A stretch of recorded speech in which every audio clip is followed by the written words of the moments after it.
Hello student, Avinash Singh का maths and science के नए वीडियो के साथ आपका स्वागत है। इस वीडियो में हम लोग बताने वाले हैं या हम लोग पढ़ने वाले हैं मैथ्स क्लास 10 का एक इम्पॉर्टेंट चैप्टर क्वाड्रेटिक इक्वेशन। ठीक है, एनसीईआरटी से क्वाड्रेटिक इक्वेशन की जो भी सोल्यूशन है आज खत्म कर देंगे और इसको ज़्यादा से ज़्यादा देखने के बाद शेयर भी करिएगा। Okay, that's all. Hello and welcome. Avinash institute of math science के इस नए वीडियो के साथ आप सभी का स्वागत है। आज की वीडियो में हम लोग पढ़ने वाले हैं मैथ क्लास 10 का एक इम्पॉर्टेंट टॉपिक। इसका नाम है या कह सकते हैं लेसन क्वाड्रेटिक इक्वेशन। इस चैप्टर में हम लोग ये जानेंगे कि क्वाड्रेटिक इक्वेशन होती क्या है और क्लास 10 की एनसीईआरटी बेस्ड जो भी क्वेश्चन हो सकते हैं वो बता देंगे। आप लोगों को समझना है, समझने के बाद जो भी डाउट हो, जो भी क्लियर ना हो रहा हो, आप कमेंट के थ्रू पूछ सकते हैं। तो चलिए शुरू करते हैं क्वाड्रेटिक इक्वेशन। सबसे पहली बात, क्वाड्रेटिक इक्वेशन होती क्या है। इस चैप्टर का नाम है क्वाड्रेटिक इक्वेशन।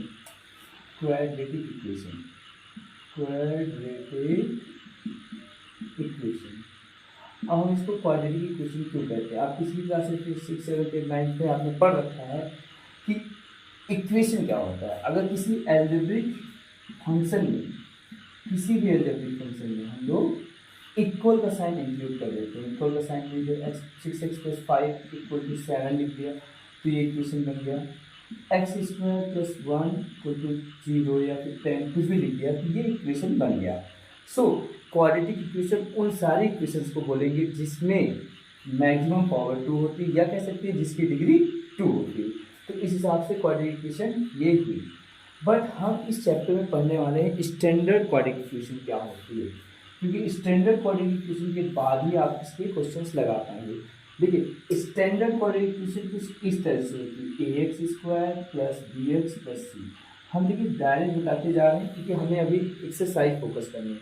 ये सारे कॉन्सेप्ट एक्सरसाइज लेते ही हो जाएंगे। ठीक है, नई वाली एनसीईआरटी बुक में कुछ नए पुराने टॉपिक हटा दिए गए, बट अभी हमारे पास जो बुक है इसमें सारे टॉपिक लेंगे। ठीक है, ax² + bx + c ये स्टैंडर्ड क्वाड्रेटिक इक्वेशन है।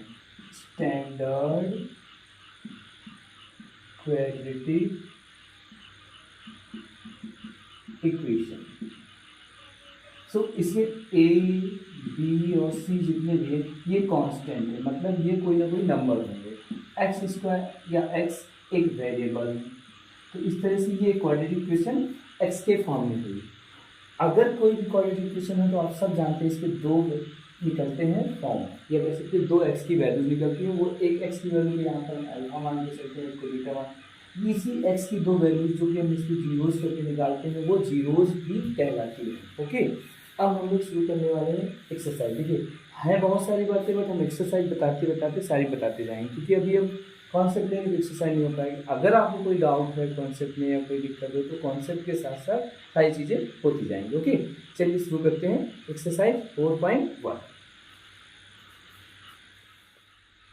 Okay students, Avinash institute of maths and science में अब हम लोग स्टार्ट करने वाले हैं एक्सरसाइज 4.1।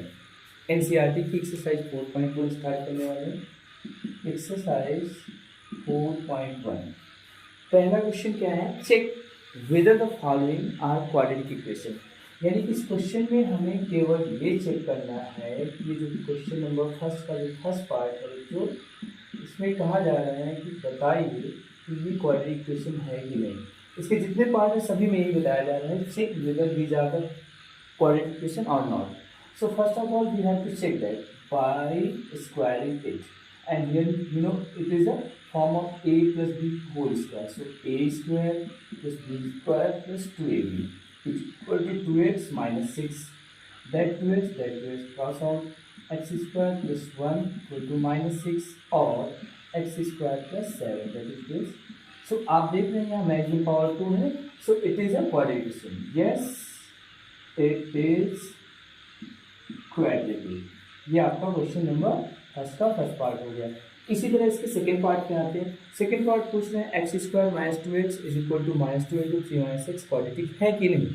अब अगर आप इसको पूछेंगे कि है क्वाड्रेटिक कि नहीं है तो इसको हम देखते हैं। हमारे पास x² - 2x = -2 × 3 - x। So here we can write it x square minus 2x equal to minus 2 to the 6 plus 2x. Okay, x square minus 2x plus 6 equal to 0. ये तो प्योर क्वाड्रेटिक बन रही है, इसमें कोई डाउट नहीं कि quadratic नहीं है. It is also quadratic equation. Sometimes we found that कि इसमें कोई क्वाड्रेटिक नहीं होगा. एक क्वेश्चन और देख लेते हैं, जैसे कि इसका फोर्थ पार्ट. इसके फोर्थ पार्ट में क्या कह रहे हैं, x minus 3 into 2x plus 1 is equal to x into x plus 5. कह रहे हैं चेक करके बताइए क्वाड्रेटिक है कि नहीं. तो सबसे पहले हम इस लेफ्ट साइड को सॉल्व कर लेते हैं. 2 into x, 2x square minus 6x plus x minus 3 is equal to x square plus 5x. So this 2x square minus x square minus 6x plus x minus 5x minus 3 equal to 0. After giving solution x square minus इसका square 10x minus 3 equal to 0. तो ये भी quadratic equation. After solution अगर हमें maximum power 2 मिल रही तो हम कह सकते हैं कि क्वाड्रेटिक इक्वेशन है. ये भी एक क्वाड्रेटिक इक्वेशन है. पहले क्वेश्चन के सारे पार्ट लगभग हो चुके हैं, हो जाएंगे आप लोगों से. जिस पार्ट में कंफ्यूजन हो, जो ना हो पाए तो बताना है. तो अब हम क्वेश्चन नंबर 2 पे आते हैं. Okay students, now we move on to question number 2. Question number 2 of this exercise 4.1. Exercise 4.1 का क्वेश्चन नंबर 2 क्या कह रहा है, देखिए. इस क्वेश्चन में कहा जा रहा है represent the following situation in the form of quadratic equation. यानी आपको क्वाड्रेटिक इक्वेशन के फॉर्म में जो वर्ड प्रॉब्लम दी है उसको सिचुएट करना है. Question number 2 first part what saying the area of a rectangular plot is 528 metre square. So this you can consider this is rectangular plot. इसका एरिया दे रखा है, area of plot rectangular plot that is 528 metre square. So again question says that the length of the plot is one more than the twice of the breadth. This is the length. Length of this plot is one more than twice its breadth. If you consider that breadth is x, then length is 2x plus what is more here? 1 more than twice its breadth. So this 2x plus 1. So area of plot, which is rectangular, so length into breadth is equal to 528 meter square. Here length is 2x plus 1, breadth is x 528. So after multiplication we got here 2x square plus x equal to 528. 2x square plus x minus 528 equal to 0. सो ये quadratic equation के form में बन गया. हमें इसको आगे solve नहीं करना है. जैसे कि क्वेश्चन पूछ रहा है represent it in the form of quadratic equation. जो सिचुएशन दी गई है उनको क्वाड्रेटिक इक्वेशन के फॉर्म में केवल रिप्रेजेंट कर देना है. वो हमने रिप्रेजेंट कर दिया. इसी का second part of this question ready, समझ गए. सो इसका सेकेंड पार्ट देखिए. सेकेंड पार्ट क्या कह रहा है देख लीजिए. Question says that the product of two consecutive positive integers is 306. Product मतलब multiplication. Product of two consecutive positive integer that is gives 306. 306 देगा. अब पॉजिटिव इंटीजर्स क्या होते हैं, स्टार्टिंग से अगर हम पॉजिटिव नंबर काउंट करें तो 1 2 3 4 ये पॉजिटिव नंबर्स होते हैं. सो 1 2 3 4 इसमें देखिए गैप कितना हो रहा है, 1 1 का गैप हो रहा है ना. सो अभी तो पता नहीं कौन सा पॉजिटिव इंटीजर है. So we can consider let the positive integers are x and x plus 1, क्योंकि इन दोनों में x और x प्लस 1 में 1 का डिफरेंस है. So according to question, x into x plus 1 is equal to 306. So x square plus x equal to 306. X square plus x minus 306 equal to 0. That is also a quadratic equation. इससे बात confirm होती है कि दोनों quadratic equation हो गए. इसके बाद देखिए इसके दो पार्ट बच रहे हैं. अभी दो बचे हुए पार्ट में अगर आपको कितना डाउट है कितना नहीं डाउट है आप बताइए. उस आधार पर हम इसे सोल्यूशन भी आपको प्रोवाइड कराते हैं, क्योंकि ये जो क्वेश्चन है ये आपको समझ में आ रही है, ये आपके कमेंट्स के थ्रू हमें पता चलेगा. इसमें जो थर्ड पार्ट है वो भी बड़ा इंटरेस्टिंग है, टफ नहीं है, चाहे तो आप एक बार में देख ले सकते हैं, जिससे एक्सरसाइज 4.1 कंप्लीट हो जाएगी। इसको समझिए कि एक्सरसाइज 4.1 में क्या कहा जा रहा है। इसमें कह रहे हैं 4.1 के सेकंड क्वेश्चन के थर्ड पार्ट में, Rohan's mother is 26 year older than him. Rohan's mother is 26 year older than him, यानी कि रोहन की मम्मी रोहन से 26 साल बड़ी है, 26 years interval. The product of their age is 3 years from now will be 360. We would like to find the Rohan's present age. हम लोग इस ऐसी क्वेश्चन बनाए जिसमें रोहन्स की एज को निकाला जा सके properly. So let Rohan's mother is 26 years older than Rohan. Let Rohan's age, अगर हम यहाँ रोहन की एज को कंसीडर कर लें एक्स, तो रोहन्स मदर्स एज, रोहन की मदर्स की एज कितनी हो जाएगी, एक्स प्लस 26, क्योंकि अभी प्रेजेंट की बात हो रही है, जो प्रेजेंट में रोहन एक्स ईयर का है, just we consider that, and according to question Rohan's mother is 26 years older than Rohan, so it is x plus 26, but after 3 years, 3 साल बाद रोहन और रोहन की मम्मी यानी उसकी माँ की उनका मल्टीप्लिकेशन किया जाता है, प्रोडक्ट किया जाता है, तो वो 360 मिलता है। सो आफ्टर 3 years इसमें भी 3 years ऐड हो जाएगी, यानी रोहन की उम्र भी 3 साल बढ़ जाएगी और रोहन की माँ की उम्र भी 3 साल बढ़ जाएगी। इसलिए x प्लस 3 ये रोहन की एज हो गई, इंटू एक्स प्लस 26 ये रोहन की माँ की उम्र थी, उसमें 3 साल ऐड करेंगे आफ्टर 3 years हो गई, and that gives 306. We have to multiply this and find our solution. So x plus 3 into x plus 29, that gives 360. X square plus 29x plus this x multiplied to both 3x plus 3 9 27, carry 2, 3 2 6 to 8, 87 equal to 360. ये calculation आप लोग खुद भी कर सकते हैं, 32x equal to 360 minus 87। This is the second last question of this exercise 4.1। ये जो एक्सरसाइज 4.1 है इजी है, इसमें जनरली यही पूछने वाले क्वेश्चन पूछे जाते हैं कि भैया क्वाड्रेटिक इक्वेशन बन रही है कि नहीं, अगर क्वाड्रेटिक इक्वेशन बन रही है तो क्यों बन रही है, तो ये बना के दिखाइए। तो आपने देखिए क्वेश्चन बना के बता दिए हैं और आपकी क्वाड्रेटिक इक्वेशन बन भी रही है। इस तरह से हम लोग बढ़ते हैं exercise 4.2। Okay students, we are move on exercise 4.2। Exercise 4.2 में हम आते हैं। 4.2 आप लोग क्लास 9 में भी लगा सकते, कुछ नहीं बस खाली फैक्टर करना है। Exercise 4.2 question number 1 says that find the roots of the following quadratic equation by the factorization method। so middle square factor जिस को आ रहा है वो यहाँ इन क्वेश्चन को भी कर पाएगा। X square minus 3x minus 10। So rule of middle square is here coefficient of x square and the constant term you have to multiply by 10। Now 10 के ऐसे दो फैक्टर करने जिससे आपको मिडिल टर्म 3 मिल जाए। सो कांस्टेंट टर्म यहाँ negative है, अगर कांस्टेंट टर्म निगेटिव होता है तो मिडिल टर्म इन जो मल्टीप्लिकेशन करने से मिला उसके दो फैक्टर के सेपरेट करने से मिलना चाहिए। सो 5 2 10, सो 5 माइनस 2 करेंगे तो 3 मिल जाएगा। Okay, so according to this x square minus 5 minus 2 into x minus 10 equal to 0। X square minus 5x plus 2x minus 10 equal to 0। Here we consider that x common होगा तो एक्स माइनस 5, यहाँ से 2 common हो जाएगा, x minus 5 and taking x minus 5 common we got here x plus 2। so ये दो factor हो गए, x minus 5 और x plus 2 इसके फैक्टर हो गए।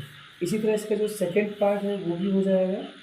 सेकेंड पार्ट कहते हैं, इसी साइड में देख लीजिए सेकेंड पार्ट कह रहे हैं 2x square plus x minus 6 here 6 into 2 that gives 12। आपको यहाँ 12 के ऐसे दो फैक्टर करने हैं जिससे कि यहाँ पर कोएफिशिएंट जो x का है कोएफिशिएंट वो है 1 अंडरस्टूड है, यहाँ 1 रहता ही रहता है। सो 12 के दो फैक्टर करने हैं 4 3 12, और चूँकि यहाँ पर आप देख रहे हैं दिस इज -6, कॉन्स्टेंट है मतलब नेगेटिव है तो इसके फैक्टर को सेपरेट करने के आना चाहिए। सो 2x² plus 4 - 3 into x -6, 2x² plus 4x minus 3x minus 6. Here you take common some points 2x. So this is x plus 2. Take common here -3. We got here x plus 2. Here again you take common x plus 2 और दूसरे लेकर लीजिएगा 2x minus 3. ये आपके factor number 2 यानी question number 2 के भी factor हो जाते हैं। अब आइए क्वेश्चन नंबर 3 इसी के थर्ड पार्ट पे। थर्ड पार्ट क्या कह रहा है? थर्ड पार्ट रूट में है, क्वेश्चन रूट में है, लगाने वाली बात नहीं है। ऐसे क्वेश्चन देख कर के स्टूडेंट्स या तो नहीं लगाते हैं या सोचते हैं कि बहुत टफ है। एक्चुअली टफ नहीं है, बिल्कुल पहले जैसे क्वेश्चन की तरह ही लगेगा। इसको देख लीजिए, सेम प्रोसेस क्या है, coefficient of x² into constant of multiply करेंगे तो √2 इंटू √2 का वैल्यू 2 आएगा इंटू 5 दैट गिव्स 10। सो आपको 10 के ऐसे दो फैक्टर करने हैं इसको ऐड करने पर 7 मिलेगा। क्यों? क्योंकि यहाँ कौन सा क्या है, प्लस में है।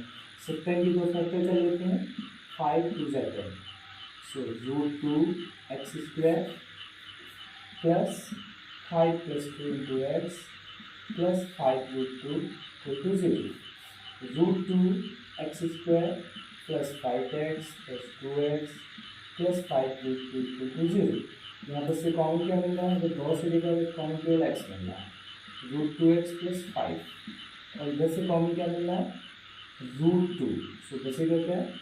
√2x plus 5। अब देखने समझने वाली बात यह है कि √2 इंटू √2 2 होता है, तो इसलिए यहाँ पर 2 के जो फैक्टर हैं √2 इंटू √2 होंगे, इसमें से एक √2 बाहर लेंगे, एक अंदर ले जाएगा। ठीक है। So take again here √2x common plus 5x plus √2। ये आपका 30 साल क्वेश्चन हो गया। टोटल इसमें 4-5 क्वेश्चन थे, 3 मैंने बता दिए। अगर आपको कोई डाउट हो तो अगला भी पूछ सकते हैं। देख लीजिए, समझ लीजिए पूरा। आपको स्क्रीनशॉट लेकर अपनी कॉपी भी नोट कर सकते हैं। अधिकतर स्कूल के स्टूडेंट का काम होता है कि भाई फेयर कॉपी नहीं कंप्लीट, और फेयर कॉपी कंप्लीट करने के लिए दूसरी कॉपी मांगते हैं, रॉन्ग लिखते हैं। यहाँ पर राइट करेक्शन, राइट आंसर लिखे हुए आप उसको नोट कर सकते हैं, स्क्रीनशॉट ले सकते हैं। इसको देखने के बाद सभी लोग शेयर करेंगे, सब्सक्राइब करेंगे जल्दी से। ओके, नेक्स्ट क्वेश्चन जो है, solve the problem given in example number 1। तो ये आपको खुद ही से करना है। ठीक है, एग्जाम्पल नंबर 1 से देख करके कर डालिएगा। फोर्थ पार्ट भी बता देते हैं बस, क्योंकि इसके भी कैलकुलेशन करने में कुछ लोग बड़ा डाउट महसूस करते हैं। ठीक है, देखिए फोर्थ पार्ट 4.2 का फोर्थ पार्ट क्या कह रहा है? 2x² - x + 1/8 = 0। सो इसको सॉल्व करते समय हम एक काम करेंगे, एलसीएम लेंगे। यहाँ 1 है, यहाँ 1 है, एलसीएम 8 आया। सो 8 × 16x², 8x + 1 = 0। क्रॉस मल्टीप्लिकेशन करने पर हमें मिलेगा 16x² - 8x + 1 = 0। सो 1 × 16 गॉट ये 16 के ऐसे दो फैक्टर करने जिनको ऐड करने पर हमें 8 मिल जाए। सो बच्चों 4 4 या 16 होता है, 4 × 4 करने पर 16 मिल रहा है ना। देखो क्वेश्चन ईजी है, खाली लगाने की जरूरत है। तो क्या मिलेगा बच्चों? साइड में देखिए 2x² - x नहीं, हमारी इक्वेशन ये बन चुकी है 16x² - 4 + 4 × x + 1। After this 16x² - 4x - 4x + 1 = 0। ये इक्वेशन बनाने के बाद आपको कॉमन क्या है? इन दोनों में से कॉमन मिल रहा है 4x। So 4x - 1 take common here, 4x - 1। So we got here 4x - 1 और 4x - 1 का फैक्टर ऑफ दिस। अगर हम 0 नहीं भी लगा रहे हैं तब भी काम चल जाएगा। जैसा क्वेश्चन का है तो सब में 0 निकालने को लगे ना, तो 4x = 1, x = 1/4। अभी मैंने इन सभी को फैक्टर बताया। अगर हम 0 निकालना है तो √2x + 5 = 0, √2x = -5, x = -5 √2 आगे रेशनलाइज कर लेंगे, फिर x = -2। ये रूट 2 क्या होगा इसका, जीरोस हो गया। ठीक है, जीरो निकालने के लिए एक्स की वैल्यू फाइंड करनी पड़ती है, पुटिंग जीरो, हमें उसमें इक्वल टू जीरो लगाना पड़ेगा। ठीक है, ये आप देख रहे हैं। इसके बाद हम लोग क्वेश्चन पे आते हैं। ठीक है, समझ में आ गया होगा।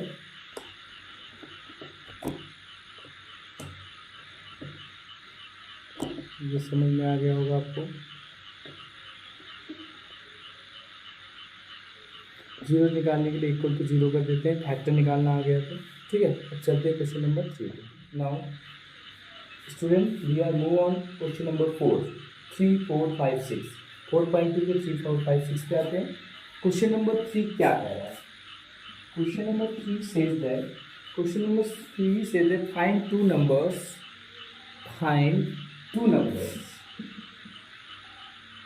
whose sum is 27. Sum of two numbers is 27 and the product means है multiplication, प्रोडक्ट है 182। तो अभी आपको पता नहीं वो दोनों नंबर क्या हो सकते हैं, दोनों नंबर अननोन है आपके लिए। सो अगर हमने मान के चले एक नंबर कुछ भी हो, सम मतलब ए और दो बी मिलाकर 27 हो रहा है। ठीक है, अब ए को x मान लिया जाए तो b x plus b, so b को डू 27 माइनस एक्स।